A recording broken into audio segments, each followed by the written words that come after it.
Welcome to the Eternal ROI podcast, where we share the real stories of workplace transformation. And now, here are your hosts, Will Stewart and Chris Patton.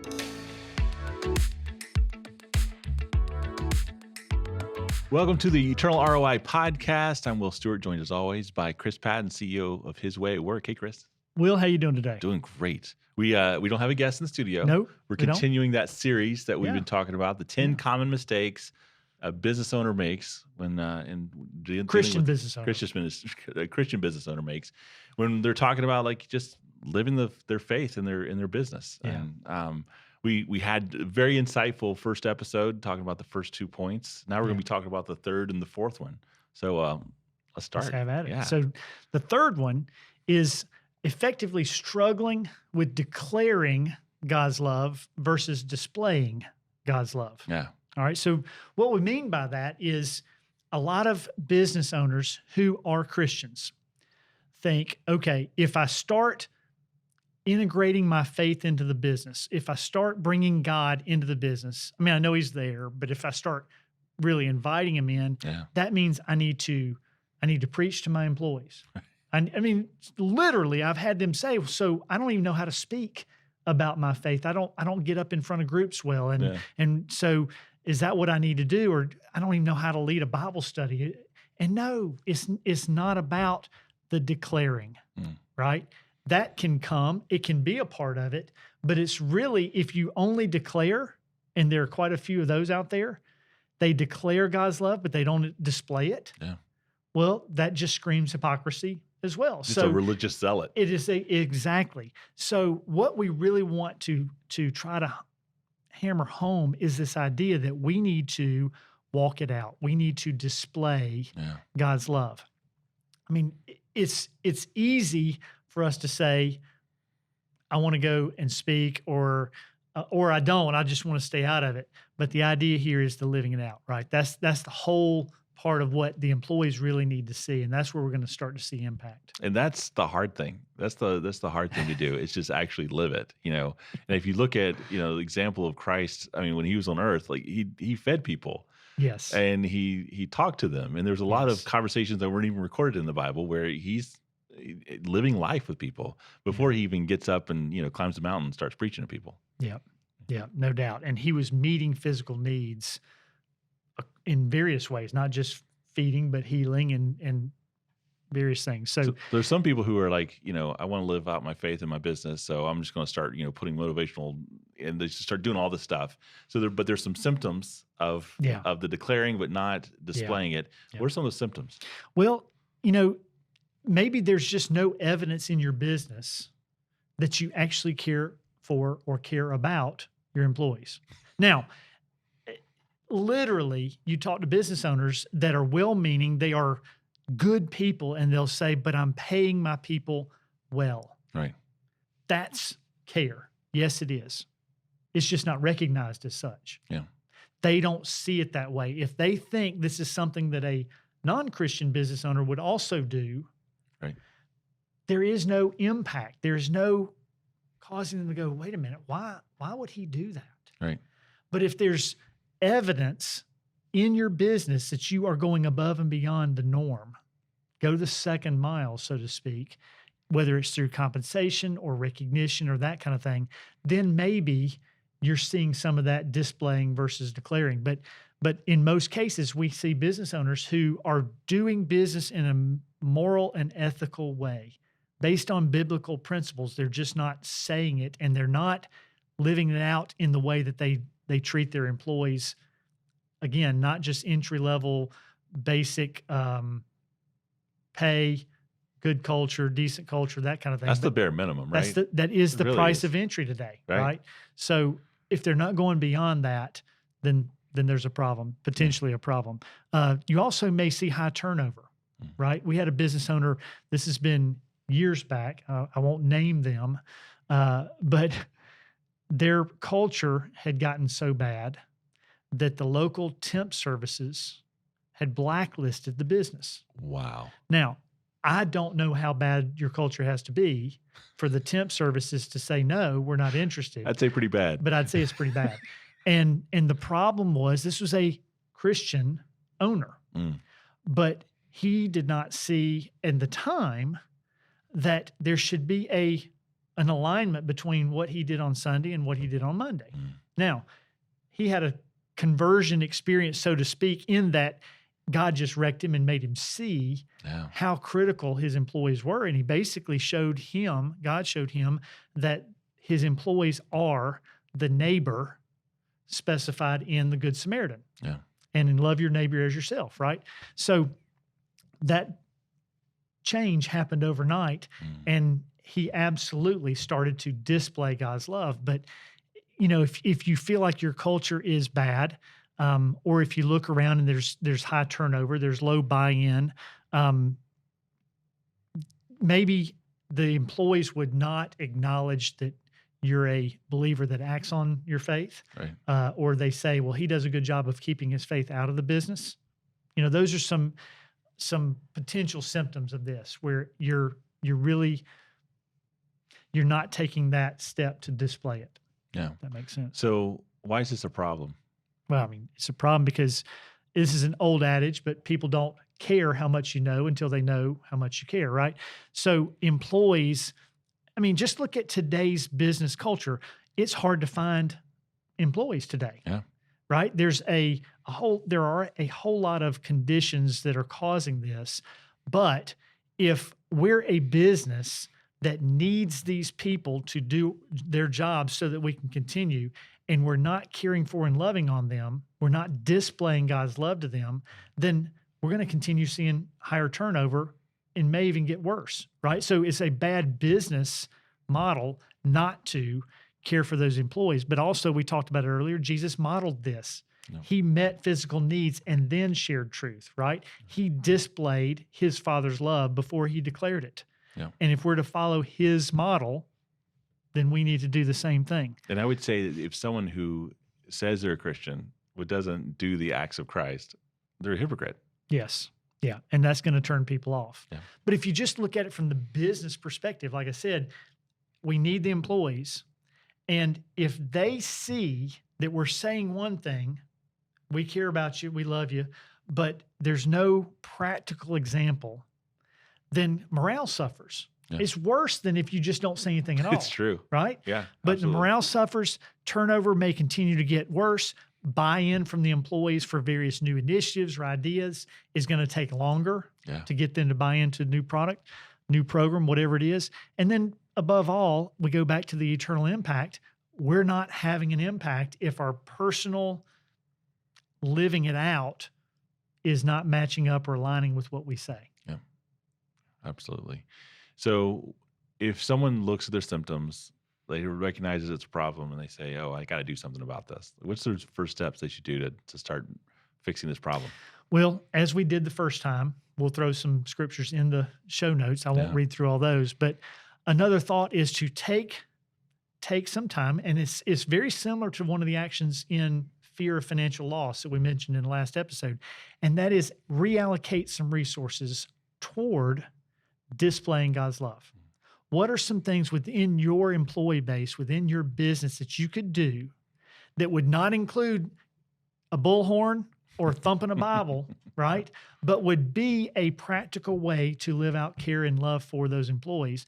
Take a step in that direction, allocate some resources, put some money in that area and see what happens. That's one way. The other is, we also have mentioned, and that's ask for accountability. Yeah. Come clean with your leadership team and say, listen, I've not done this in the way I now know I should. I'm not going to just turn the business upside down and blow it up, but I do want to start doing some things. Help me. If you see me only declaring and not displaying, or if you see areas where I could live it out and I'm not, call me on it. Yeah. And they will. Yeah, they absolutely To will. the degree you've built a trusting culture. Yeah. Right? Yeah. And it's little steps, incremental steps that we discussed before to get to that point. And another thing I think His Way at Work does really well is there's a framework that's been created with this caring culture, and with the caring culture and the caring team, that starts empowering employees. Yeah, that starts giving that to them. That's a great point. So as you say, I'm going to allocate some resources. What about giving it to the employees to decide how to use? What if you went to the employees and picked a group, even if you don't have this framework that we put in place, but you choose a handful of employees that you know are influencers, and you say, I'm going to give you X amount of money, and I want you guys to figure out how to care for and love on our team. Tell me what you want to do, and give them a chance. We find magic in this part of our system where it's the entry-level employees actually doing the caring, and they're taking the budget given to them by the CEO. It's a big deal, and I think you'll see some huge returns on that. And the thing that fixes is if someone is just well-meaning and they really want to live their faith, but they don't know the problems and the needs of their employees because they're the person who signs the checks. That's and right. No one's going to ever complain to the boss and say, I'm having marriage problems, or, Yep. My transmission fell out or whatever of my vehicle. Giving this power to the peers and to those people in different layers in the company then allows you to, by fiat, know the issues that are happening and be able to actually live out your faith. And I think you'll see some momentum generated by that, and it'll start to feed on itself. But here's the other thing. Whatever you do, when you see some wins, celebrate them. Right? Get the word out. Go out to the company and say, listen, be transparent. Say, I've been remiss in this area. I took a chance here, and boom, it worked. Your fellow employees did X with this money, and here's what happened. And we're going to keep trying to do more of this. Celebrate the wins. Yeah. Get the word out. I love it. That's fantastic. So another common mistake is failing to recognize your whole life is an example. And this kind of goes along with number 3 as well. It's kind of that whole living it out. But yeah, let's talk about that. Man, this is a big deal, and it's a challenge. The bottom line is we are all parts of us, right? I am not a Christian on Sunday only. Right. I'm a Christian every day of the week. Yeah. I'm not a dad just when I'm around my children. Right. I mean, I've got 3 grown kids now, but I'm not just a dad when I see them. Yeah. I'm a dad all the time. Yeah. I'm not just a husband when my wife's present. You imagine the turmoil that would Can create. you imagine what it'd look like if I only acted like a husband when I'm with her? Sure. So it's that same concept. We've got to recognize that what we do in the workplace is a reflection on us as a parent, as a spouse, as a child of God, in addition to a steward of his business. And so carrying out that same identity in the business is a must. Right. Or we are living segmented, compartmentalized, separate lives. A double life. And it's a double life. Yeah. And the really hard part comes when you can't remember which one you're in. Right. Right? Yeah. And you're in the grocery store and you see somebody and their face says, you know me, and you can't remember where you know them from. Yeah. And you look down at your cart and maybe you're embarrassed at what's in your cart. Yeah. But you can't remember if you know them from church or work. Or right? You get what? Yeah. So it's that kind of a danger when we live that double life. And it's a problem because frankly, our business, our influence, we lose that impact, right? We basically tell people in the way we live it out that, hey, I'm one person on one day and one person on another day. So if you need something, you better catch me on this day. Right. Because tomorrow I won't be that person. And a great sign of, if you're living this double life is that the people from one sector would not recognize you if they saw you and interacted with you in that other life. You imagine an employee and someone you go to church with meet at the soccer field. Yeah. And one person's describing you and the other one has no idea who they're talking about. And then they say the name and they go, who are you talking about? Well, John, the guy that owns Acme Widgets. Yeah. I know John. Yeah. And I work for John, but that's not John, right? Guy would kill me to hear that. Yeah. And it's not that we go seeking that double life, but the world teaches us and I've said this 100 times, you keep business separate from politics, religion, and SEC football, right? You can't mix them because it starts to get hairy. Yeah. But the truth is, God created us as a whole person, and we've got to live that out. Let me just ask you this. If you're in a business and you're not seeing any fruit come out of you leading by example, in other words, you're not seeing anybody come up and say, hey, man, something you said the other day really stuck with me. I've watched you do this, and now I'm trying that. Or you mentioned a book you've read, and I'm getting that same book.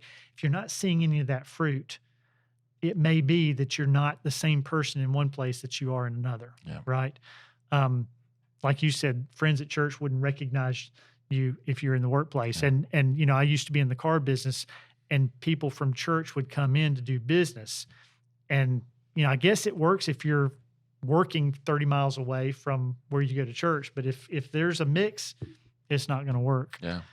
And I've been caught in this cycle. Because my personality type, I'm Enneagram 3. It's all about go into the room, what's the mood, what's the temperature, and match it.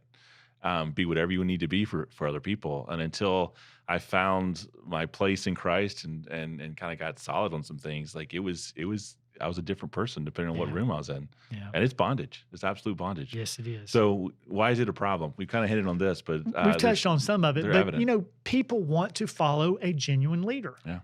And again, we go back to if you look at just the business part of this, you want employees to stick. You want good employees, and good employees today want a good leader. They want someone that they can follow, not just what they say, but also what they do. Yeah. Right? My dad used to say, when caught in a bind on this, he would say, listen, do as I say, not as I do. And he said it half in jest, but half the time he was like, I know I screwed this up. You do what I'm telling you to do, not what I'm doing. Yeah. And I've seen myself do the same thing, right, with my kids. But they want to follow a genuine leader. And if you're not a genuine leader, they're not going to stick around. Yeah. We've said it on several of the other problems, but your influence is reduced when you live separate lives. You're just not seeing the impact. And we think we're faking people. Like we really think that we got the wool over their eyes, that we're doing such a good job. I mean, Academy Award winning acting job, but people know. People know what's genuine, what's real, and they can sense it. And they may not be even able to quite say what it is. That's right. But they'll just sense it and know, like, this guy isn't everything he says he is. And your business suffers when that's how your leadership is. It's true. Absolutely. So, some things that I think I would, I'd suggest as actions to take. Again, as we've said in each of these others, we've got some scriptures we'll throw in there. And it's from Psalms, from Matthew, from John, from Colossians. There's several different passages that'll help. But a good starting point is to sit down or stand at a whiteboard if you need to and write all of your roles down. Mm-hmm. Who are you? Right? For me, it is, I'm a disciple of Jesus. I'm a son of God. Mm. I am a husband to my wife, Kim. I am a parent to my 3 children, right? I'm a steward of God's business. Yeah. I'm a member of a church and in a leadership role there. I have friends, right? I go on and on about your roles. And where is there a misalignment? Yeah. And if you pray going into this, man, God will just bring it to you and start showing you where you're this here, but you're this here. Mm. And then down here, you're a third thing, right? That's good. And just laying it out on paper or on a board will start to help you. You're not going to fix this overnight. No. You can get here overnight. You're not going to fix it overnight. But start by laying out, what are your roles and what would God have you be? Who would he have you be in each of those? Yeah, that's good.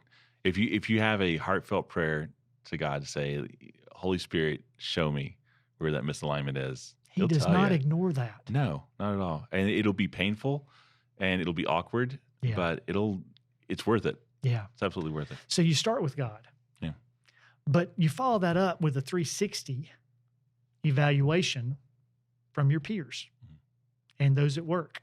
So a 360 evaluation means that if you have a boss, maybe it's someone, if you have a board, maybe someone on the board, it would be a supervisor of sorts. If you're the owner, you have no board and there's no one above you, then give it to your spouse, give it to your leadership team, pick a couple of people that know you intimately enough to know who you are in different places, and do an evaluation. There's plenty online that you can find 360 and get feedback from them and start learning, what do other people see in me, or do they not see in me that I want them to see, right? And That's you good. start getting data to make a change. That's great. And choose the right people too. Not people that are going to tell you what you want to hear. That's exactly right. Yeah. That's exactly right. And the last part of that would be, so then you've done your peers and your immediate circle, then go to your employees. Now, you don't do an employee survey about you because how terrible that am I? screams another issue, right? It's all about me. And you're no longer a teenager, so you can't do that, right?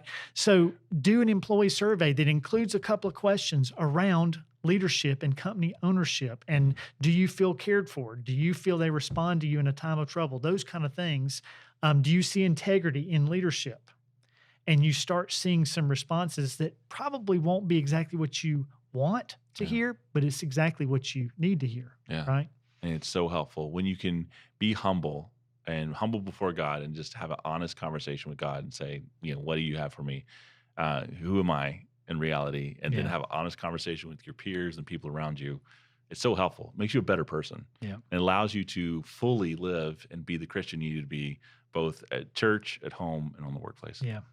One other seemingly odd action you can take is to find a mentor that is beyond you in years, wisdom, spiritual walk, so forth, and a mentee that's 5 to 10 years behind you. Yeah. And in the dual part of that, you've got someone pouring into you that's probably being truthful and honest with you. You've also got someone you're pouring into. There's accountability even in the pouring into somebody else. Yeah. And just seeing the thought process that you have to go through and experiencing that will actually move you toward a whole life instead of segmented. That's powerful. This is good. I love this. So these are the 10 most common mistakes. We did the episode previous to this one, we did 1 and 2, which are great. If you haven't heard it, make sure you listen to it. We talked about 3 and 4. And we have more coming up. Yeah. There's plenty. And And as I said in the first episode, I've made every one of these myself. Oh, so this is a family recipe starting it's a self-help guide. It is, but it's the reason we call it the 10 most common Christian business owner mistakes is because the more and more owners I talk to, the more I realize we're all struggling with the same stuff. And the world has given us all the same message. And in many cases, we're succumbing to it. Yeah. And in some cases, people are overcoming it and figuring out, hey, that's not how it has to be. Right. Exactly. And no one's alone in this. No. Because we all have so much dirty laundry. I mean, like we can talk at length of it. So this is great. This is powerful. Thanks everybody for listening. And if there's any way that His Way at Work can help you, just reach out. Thank you for listening to another episode of Eternal ROI. If you like what you heard, we would love for you to take a moment and leave us a review and share an episode with somebody you know. If you are inspired to begin bringing the power of God's love into your workplace, take a moment and check out our free assessment at hwaw.com. It'll only take you a few moments. It'll give you a snapshot of what your company looks like and maybe some ways to move forward. Just click on the link in the show notes, and we'll see you next time.